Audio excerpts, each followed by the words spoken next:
Yeah, so I feel fucking great, like just really, really good. I think this is what training is actually supposed to feel like, but maybe I became so used to being in a deficit and training in a deficit that I just forgot how fucking sick you can feel, what lifting weights should feel like. That bit of pumping iron where Arnie's talking about having a pump and he says it feels like your skin's about to tear. Well, that is actually what it feels like. When you're on lower calories, you can still get through your workout and sometimes feel like you've got a decent pump. But then when you compare that to the pumps you get after you've been in a surplus for a while, you're like, fuck, call that a pump? Like, this is a pump, I'm getting to my third, fourth, fifth exercise. I'm still kind of feeling like it's my first, just ready to go. I've just got a hunger for activity at all times, man. And it affects everything. It's hard to describe, but I just feel kind of just ready to go, man. Ready to fucking move, ready to lift.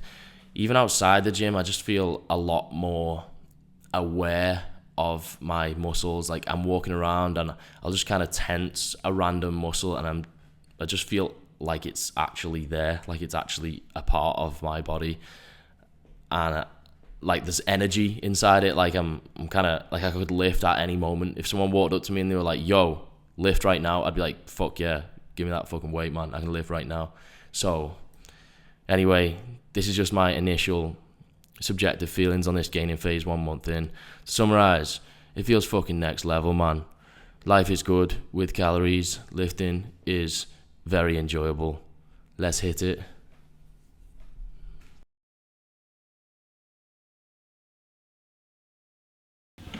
Yo. What's happening, people? So, welcome to the kitchen. Welcome to the Thiccening, episode 2. So, I'm going to move slightly away from my subjective feels and opinions on the bulk so far and give it a little bit more of a scientific approach to this summary of progress. So, first up, I'm going to show you a physique update. So, on the left, you're going to see my original physique update, which was taken on day 1 officially of the bulk on the 15th of October, and then to the right you're going to see my physique exactly a month later on the 15th of November. So I thought a month was probably a pretty good time frame, because any less there's just no fucking point, really, is there? Now, as you can see, there isn't really much difference whatsoever. Obviously I'm not quite as lean now as I was, which is to be expected. In terms of size, like, I don't really look any bigger, do I? I don't know, you tell me, what do you think? But I mean, I didn't expect to see much and I didn't see much, so as long as everything is as I expect, then I'm not going to be fuming. So let's do some actual quantifiable analysis. Analysis is a very strong word for what I'm about to do. So my beginning weight was 173.6 pounds. Exactly a month later, I was 176.6 pounds. So that's an increase of 3 pounds total body weight. Now, I'm gonna go through body fat and lean mass and stuff. I'm gonna work on the assumption that my scales are accurate. They're probably fucking not. Almost definitely not accurate, but hopefully they are just a consistent level of inaccurate, so that at least I get some, reliable feedback on progress, even if the specific figures aren't really reliable. So, beginning body fat was 13.9%, currently 14.5%. That equates to an increase in fat mass of 1.5 pounds.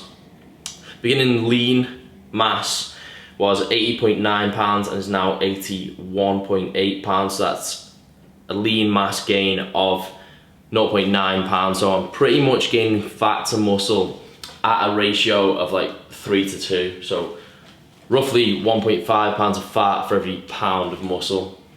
Now, I'll just do water really quick. Apparently, according to the scales, my water weight is increased by 1.2 pounds. So if you add those up, they account for like actually more. Well, the thing is, yeah, so it's roughly there or thereabouts where it should be. Anyway, let's go back to this ratio of fat gain to muscle gain. So, or the other way around, however you want to phrase it. Now, I have to ask myself a few questions. For a start, like, is this acceptable? And then to answer that, I have to ask more questions. Will I be able to A, bulk for long enough before I've got so fat that I can't fucking sleep at night? B, lose that amount of fat cutting whilst keeping the majority of muscle mass? C, I think that, in fact, fuck C. There's only two.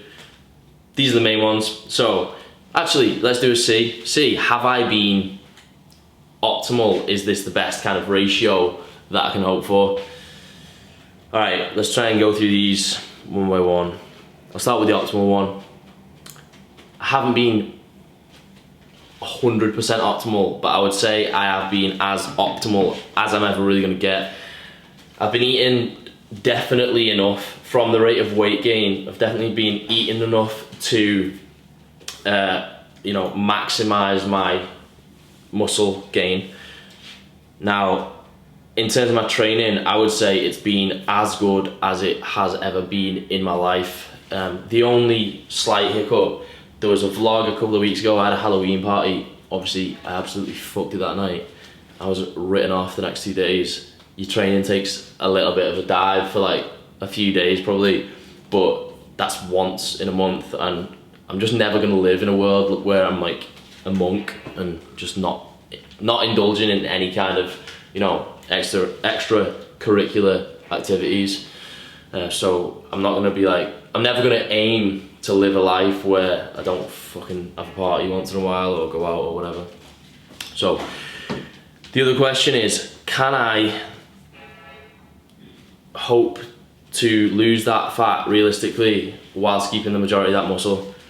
I'm pretty fucking confident that I can do that. I'm pretty sure I could lose like 1.5 pounds of fat and keep 0.8 out of the 0.9 pounds of muscle, probably more. I honestly think that I could do it all, like, or very, very close. I think that the amount of muscle you need to lose on a cut is somewhat exaggerated to some extent. I really think that as long as you are meticulous, consistent, don't second guess yourself and just stick to the fucking fundamentals, I really don't think you need to lose much at all. Now, obviously, if I was gaining like 5 pounds of fat to every pound of muscle, even though technically I still think I could keep hold of most of that muscle while I cut, it'd just be fucking inconvenient, man, because you don't want to spend your life cutting, do you? You have to think about practicality of how long your cut is really going to take. You don't want to be dieting for years, because that sounds like a shit life, man. So I think that's it so far. Obviously, tell me what you think. Is that progress okay? Like, if I was maybe towards the front end, or if I was earlier in my kind of like lifting career, maybe I would hope for something slightly better. But right now, like, I'm pretty fucking happy with that.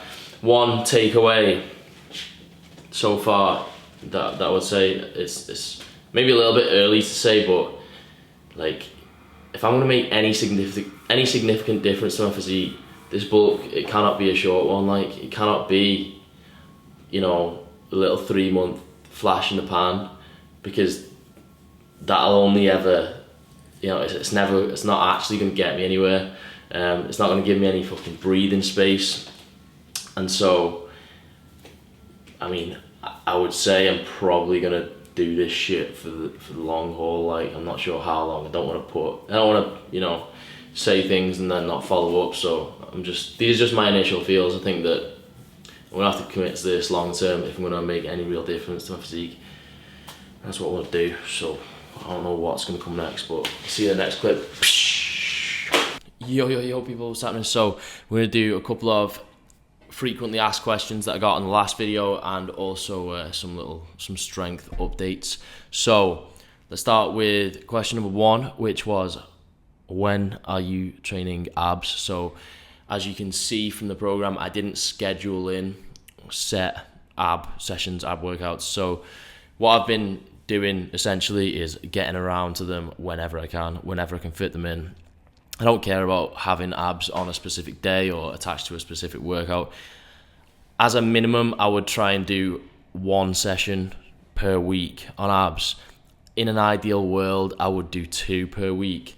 But, you know, if you're trying to do cardio as well, you're trying to keep up with your stretching and mobility work, you're trying to actually live life outside of the gym, it's so hard to keep up with absolutely everything. So in reality, it is not working out to 2 sessions per week. It's working out to, you know, not far off actually, but closer to maybe 3 sessions every 2 weeks. So an average of 1.5 sessions per week. Now, maybe I will go through exactly what I'm doing for abs in another episode, but I don't really see much point, to be honest, because I've probably gone through it before a million times on my channel. It's just a melee of whatever the chosen ab exercises of the day are. I don't think it's too important to, you know, stick to anything too regimented with abs. So, frequently asked question number 2 was, why aren't I deadlifting? Why are there no deadlifts included in the program?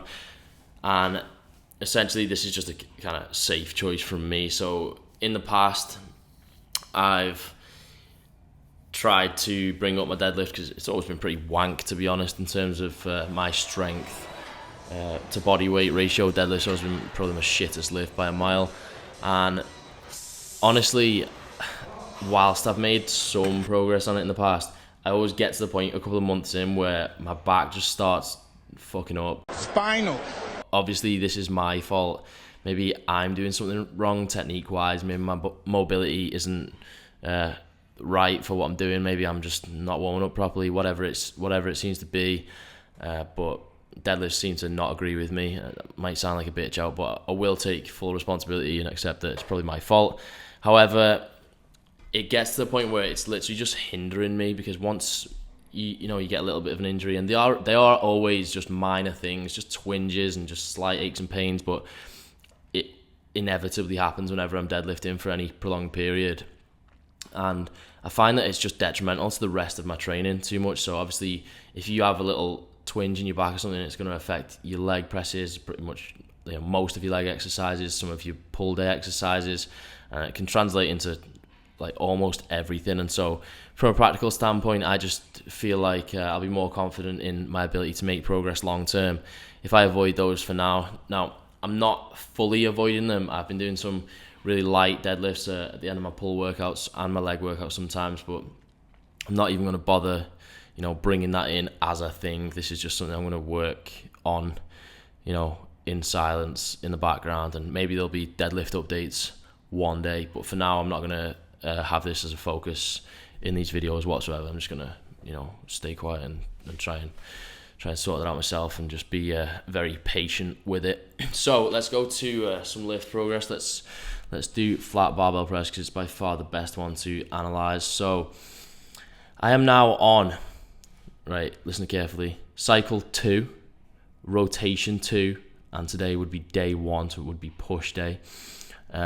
So we can have a look at my flat barbell press for the full cycle 1, and also for rotation 1 of cycle 2. So really what we're going to look to compare is rotation 1 from cycle 1 and from cycle 2. So I went from pressing pretty much 95 kilograms for sets of 10 to most recently 100 kilograms for sets of 10. And although I have to be open to the idea that maybe I undershot a little bit on the first time around, I'm still quite confident that, you know, these actually feel, you know, a good bit easier for me, and I do actually feel like I've made some strength progress on these flat benches. And so I'm looking forward to today actually, so I can also compare rotation 2 and see if that is an improvement on the last time around, and then obviously next week rotation 3. So I did track my Smith machine OHP, and then I found that it just wasn't practical, so I abandoned doing that, because basically I realised that Smith machines aren't standardised across gyms. I train in like 3 different gyms just so I don't go crazy out of boredom, and the bars on your Smith machines are different weights. There's different kind of levels of resistance. Some almost feel like kind of semi like assisted. It's kind of weird, but I just found that it just wasn't practical to track because I was doing like massively different weights, and I found that was why, because the bars were just different, weights and stuff like that. So I've been tracking primarily my flat bench and my dumbbell split squats, a few other lifts, so I'll bring you some more updates on lifts as we progress through these episodes. That's it for now. I don't know, I'll see you in the next clip if there is one. Ciao, ciao. Do you not think we should be closer to the camera? If you want. We can. Yeah, feeling a lot of it there, man. So low down. Alright, what's happening, people? So I'm going to finish up this video with just kicking the fucking couch and smashing me ankle up. So, also though, we'll talk about calories and macros briefly. I don't want to go into too much detail on it because I have done a video before on exactly this shit, going like in depth. It was a 52-minute video, and so I will link that video in the description of this one. It's from last year, but I went into like how to set your calories, rate of weight gain, macros, all that kind of stuff.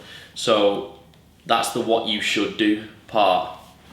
As I say, that'll be linked in the description of this video, and in the description of that video there's timestamps for all the different sections, so you can watch that. Nobody wants to waste their lives doing the exact same shit. So we also got Elder Bro here because he is currently on the bulk, and I thought he could give a slightly different perspective because we have slightly different methods, if you can call mine a method. So essentially, in this past 30 days, I set out with the intention of being meticulous, like tracking shit, like all the time, gradually increasing my calories, all that kind of stuff, and then then I just didn't, man. I just I discovered a few days in that this just wasn't gonna fucking fly, and I was like, you know what, this ain't the life I'm about, man. However, Elder Bro is about that life and does track. Sorry, about what? Like tracking all the time? The tracking life, yeah. Well, the obsessive life. Actually, I've been trying to back away from tracking recently. For obvious reasons, you can't track your whole life.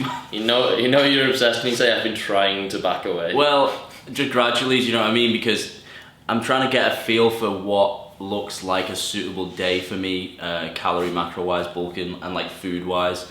So I generally tend to track every 2 or 3 days. I mean to track more than that, but I just forget. To put everything in at the end of the day. Sometimes I'll just put it all in at the end of the day and go, all right, just to confirm if I've had enough calories and enough protein, because obviously if you're trying to get in like 4 separate feedings of like, let's say 40-ish grams of protein, it's easy to fall short of that. Alright, I think I might ask you a few questions just to save me babbling on for ages. So, okay, go. So how did you decide your calories that you're going to start on? I know from experience that if I do not, if I stay at 3,200 and I hit that accurately, I will start losing weight. Once I've already built momentum in the bulk, do you know what I mean? Yeah. Because I pick up, my energy picks up, my activity picks up in obviously, subtle ways. You've got NEAT, you've got all the spontaneous activity that you do. It's the fact that I just want to move around more as well. I'm just a bit of a restless fuck once I get into a bulk. Yeah. And so it just changes everything. It's such a contrast from cutting. You just feel on top of your life more. You're just like, let's fucking do it. Do you know what I mean? This is an advert. And so, yes. And so, if I then go back to 3,200, I will start losing weight, and I've tried it, and that's what happened. Mm. So I know that I want to be 3,500 calories or above, and my appetite does not measure up to my calorie requirements. It's easy for me to fall short of that, and so that's why I have to track every few days. Like I'll just put it in as a check marker, like, am I in the right place? Yes. Yeah. Yeah, so I would echo that sentiment. I initially set my calories when I was going to start tracking based off what I'd previously tracked on. Basically, assume this isn't your first time tracking. It's always best to go off experiential results when setting calories rather than just, using calorie and macro calculators. Use them the first time if you've never set stuff before. An alternative method would be, if your weight generally stays the same, just eat a normal day without trying to aim for anything and see where your calories average out to. And if your weight's staying the same over a long period of time, then that's, it's around your maintenance anyway. So yeah, that's what I do. Also, the only difference is that my appetite / tendency to binge exceeds my TDE probably. So it means that I'm never really at a danger of under eating, and I think that might be one of the reasons why Mike generally, aka 100% of the fucking time, stays leaner than me. So what else? Do you don't actually weigh yourself, do you really? No, I never weigh myself. I can't remember. Last time I weighed myself was in Dubai in June, and I was 75 kilos. So you just work off how you look? Huh? Yeah, I just, and my lifts as well. I track my lifts, track my main lifts, and if I'm getting stronger, then I'm gonna just trust that I'm probably getting heavier as well. I know there's a bit of visual checking as well. I'm like, yeah, I feel quite full at the moment. I feel like I'm getting bigger. Like, am I further on than like the last few weeks ago, generally speaking? Yeah. And the thing is as well, I think because we're both quite lean, probably compared to general population, it's easier to notice any small changes physique wise, and so it's probably more reliable for us to go purely off reflection if we wanted to do that than someone else who's mere mortal. You know what I mean? I think you have to, with tracking your calories, with tracking your weights and stuff, you have to find a way that is suitable for your, in a way, personality. So if you are okay with being, crossing your T's and dotting your I's, and measuring every single thing, and you won't find that monotonous, you'll just maybe get some real good satisfaction from it, or whatever, then you can go down that more methodical, like meticulous route. Now, if you're not like that or struggle to do that, I would say find a looser approach to measuring, but you still have to measure this. There has to be something quantifiable. It's like people who eat from a canteen at work or school or some shit like that. You're like, right, you can't really track your calories, so you have to go loosely on portion sizes, for example. You know what I mean? Like, just finding a measure by which you can set a standard, and so that's true for every possible quantifiable marker when you're bulking, like. Yeah, you never get. The thing is as well, you'll never get to that point where you can just eyeball things without going through a fairly intensive-ish period of tracking and knowing what 30 grams of muesli looks like and stuff like that. Like what a fucking I know what a bowl of porridge should look like. Yeah, do you know what I mean? Yeah, exactly. But like what you said, crossing your T's, dotting your I's. It's just dawned on me. I don't mind doing stuff like that. I just do that automatically because my attention to detail thing is fucking crazy. Yeah, so it lends itself well to that. Yeah, exactly. Yeah, because I'm like, I don't know. It's just people are like, do you track sauces? Do you track veg? I'm like, yeah, it's just dead easy. I just like bang it on the scale and just put it on. It's just, I mean, how hard is it? Yeah. Doesn't bother me. Okay, so I was going to talk about rate of. Was there anything else you can think of? I was going to talk about rate of weight gain, but like I've mentioned that in my other videos, and also you can't do that if you don't weigh yourself. Taking the bulk too far, like going a fair bit over your TDE on some days, right? Versus others. I don't know what you're saying. That doesn't tend to be an issue for me because if I do it, and I mean it's rare. If I do it, I'm conscious of it, and I think it's just normal for any sensible person to just think the next day, oh, I ate a fair bit last night. I'm gonna move around a bit today. Yeah. That's not a fucking eating disorder. It's just like it's just normal. It's not just everything's an eating disorder. Yeah, I know. You're like it's just normal. Issue, I feel like that's just normal to do. Yeah, I know. Like I stayed in it all day yesterday. I did not move. So today I'm gonna walk around town like a fucking ostrich. A zombie, mate. On crack. Yeah. I agree actually. I rest on activity, like I really, that is my saving grace, like because I do.